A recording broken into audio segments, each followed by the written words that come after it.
नमस्कार। प्रस्तुत है आज का चिंतन। मनीषी तो कई होते हैं, बड़े बड़े बुद्धिमान होते हैं, पर वे पावन हो, पवित्र हो, यह अनिवार्य नहीं। प्रतिभाशाली एवं बुद्धिमान होना एक बात है, एवं पवित्र अंतःकरण रखते हुए बुद्धिमान होना दूसरी। यह कथन आज की परिस्थितियों में नितांत सही है। आज संपादक, बुद्धिजीवी, लेखक, अन्वेषक, प्रतिभाशाली एवं वैज्ञानिक तो अनेकानेक हैं, देश देशांतरों में फैले पड़े हैं, लेकिन वे मनीषी नहीं हैं। क्यों? क्योंकि तपः शक्ति द्वारा, अंतः शोधन द्वारा उन्होंने पवित्रता नहीं अर्जित की। नवयुग यदि आएगा तो विचार शोधन द्वारा ही। क्रांति होगी तो वह लहू और लोहे से नहीं, विचारों से काट द्वारा होगी। समाज का नवनिर्माण होगा तो वह सद्विचारों की प्रतिष्ठापना द्वारा ही संभव होगा। यदि अभी तक जितनी मलिनता समाज में प्रविष्ट हुई है वह बुद्धिमानों के माध्यम से ही हुई है।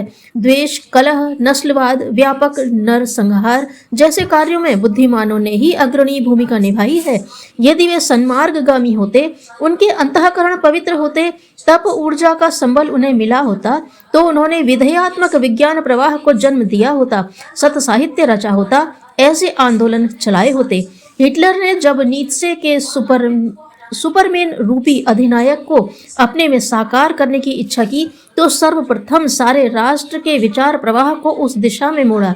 अध्यापक व वैज्ञानिक वर्ग नाजीवाद का कट्टर समर्थक बना। बाद में सारे राष्ट्र के पाठ्यक्रम, अखबारों की धारा का रुख उसने उस दिशा में मोड़ दिया जैसा कि वह चाहता था। जर्मन राष्ट्र नस्लवाद के अहम में सर्वश्रेष्ठ जाति का प्रतीक होने के गर्वोन्माद में उन्मत्त हो व्यापक नरसंहार कर स्वयं ध्वस्त हो गया। यह भी मनीषा के एक मोड़ की परिणति है। ऐसा मोड़ जो सही दिशा में होता तो ऐसे संपन्न राष्ट्र को कहां से कहां ले जाता। कार्ल मार्क्स ने सारे अभावों में जीवन जीते हुए अर्थशास्त्र में ऐसे दर्शन को जन्म दिया जिसने समाज में क्रांति ला दी। पूंजीवादी किले ढहते चले गए एवं साम्राज्यवाद 2/3 धरती से समाप्त हो गया। दास कैपिटल नामक इस रचना ने एक नवयुग का शुभारंभ किया जिसमें श्रमिकों को अपने अधिकार मिले एवं पूंजी के समान वितरण का नया अध्याय खुला, जिससे करोड़ों व्यक्तियों को सुख चैन की स्वावलंबन प्रधान जिंदगी जी सकने की स्वतंत्रता मिली। आज भले ही साम्राज्यवादी गणराज्य रूस छिन्न भिन्न हो गया है, पर विश्व के इतिहास में पूंजीवाद की प्रतिक्रिया में उपजे दर्शन की महत्ता को कभी नकारा नहीं जा सकेगा। रूसों ने जिस प्रजातंत्र की नींव डाली थी, उपनिवेशवाद एवं साम्राज्यवाद के पक्षधर शोषकों की रीति नीति ही उसकी प्रेरणा स्रोत रही होगी। यदि रूसों की विचारधारा ने व्यापक प्रभाव जन समुदाय पर न डाला होता तो जिसकी लाठी उसकी भैंस की नीति ही सब जगह चलती, कोई विरोध तक न कर पाता। जागीरदारों एवं उत्तराधिकार के आधार पर राजा बनने वाले अनगढ़ों का ही वर्चस्व होता। मताधिकार की स्वतंत्रता तथा बहुमत के आधार पर प्रतिनिधित्व का दर्शन विकसित न हुआ होता। इसे एक प्रकार की मनीषा प्रेरक क्रांति कहना चाहिए कि देखते देखते उपनिवेश समाप्त हो गए, शोषक वर्ग का सफाया हो गया।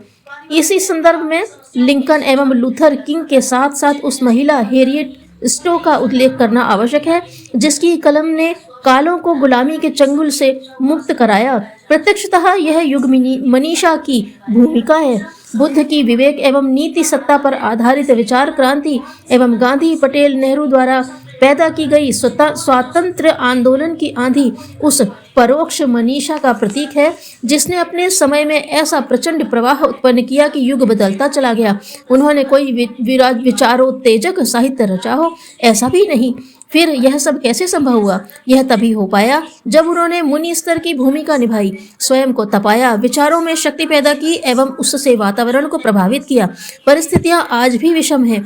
वैभव और विनाश के झूले में झूल रही मानव जाति को उबारने के लिए आस्थाओं के मर्म स्थल तक पहुंचना होगा और मानवीय गरिमा को उभारने, दूरदर्शी विवेकशीलता को जगाने वाला प्रचंड पुरुषार्थ करना होगा। साधन इस कार्य में कोई योगदान दे सकते हैं, यह सोचना भ्रांतिपूर्ण है। दुर्बल आस्था को, अंतराल को तत्व दर्शन और साधना प्रयोग के उर्वरक की आवश्यकता है। अध्यात्म वेत्ता इस मरु स्थल की देखभाल करने की जिम्मेदारी अपने ऊपर लेते व समय समय पर समव्याप्त भ्रांतियों से मानवता को उभारते हैं। अध्यात्म की शक्ति विज्ञान से भी बड़ी है। अध्यात्म ही व्यक्ति के अंतराल में विकृतियों के माहौल से लड़ सकने, निरस्त कर पाने में सक्षम तत्वों की प्रतिष्ठापना कर पाता है। हमने व्यक्तित्व में पवित्रता व प्रखरता का समावेश करने के लिए मनीषी को ही अपना माध्यम बनाया एवं उज्जवल भविष्य का सपना देखा है। युग निर्माण के भावी कार्यक्रमों के लिए जो महत्वपूर्ण निर्धारण किए हैं उनमें सर्वोपरि है लोक चिंतन को सही दिशा देने हेतु एक ऐसा विचार प्रवाह खड़ा करना जो किसी भी स्थिति में अवांछनीयताओं को टिकने ही न दे। आज जन समुदाय के मन मस्तिष्क में जो दुर्मति घुस पड़ी है उसकी परिणति ऐसी परिस्थितियों के रूप में नजर आती है जिन्हें जटिल और भयावह समझा जा रहा है। ऐसे वातावरण को बदलने के लिए व्यास की तरह, बुद्ध, गांधी, कार्ल मार्क्स की तरह, मार्टिन लूथर, अरविंद, महर्षि रमन की तरह भूमिका निभाने वाले मुनि व ऋषि के युग्म की आवश्यकता है जो प्रत्यक्ष एवं परोक्ष प्रयासों द्वारा विचार क्रांति का प्रयोजन पूरा कर सके। यह पुरुषार्थ अंतः क्षेत्र की प्रचंड तप साधना द्वारा ही संभव हो सकता है। इसका प्रत्यक्ष रूप युग मनीषा का हो सकता है जो अपनी शक्ति द्वारा उत्कृष्ट स्तर का साहित्य रच सके जिसे युगांतरकारी कहा जा सकता है।